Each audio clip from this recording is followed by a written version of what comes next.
السلام علیکم ورحمۃ اللہ وبرکاتہ۔ عزیز خواتین و حضرات، ماہر فلکیات کی طرف سے عید کی پیشن گوئی۔ پاکستان میں عید الفطر کس دن ہوگی؟ ماہر فلکیات نے وجہ بتا دی۔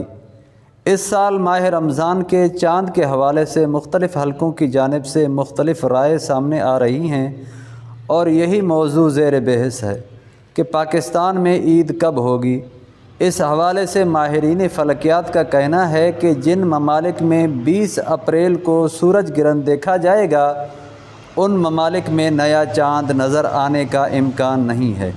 ماہرین فلکیات کی جانب سے پاکستان میں عید الفطر 22 اپریل ہفتے کو ہونے کی پیشن گوئی کی گئی ہے۔ انہوں نے کہا کہ 20 اپریل جمعرات کو سورج گرہن ہوگا جو صبح 6:30 بجے شروع ہو کر دوپہر 12 بجے ختم ہوگا۔ ان کا کہنا ہے کہ جن ملکوں میں 20 اپریل کو سورج گرہن دیکھا جائے گا ان ممالک میں نیا چاند نظر آنے کا امکان نہیں ہے۔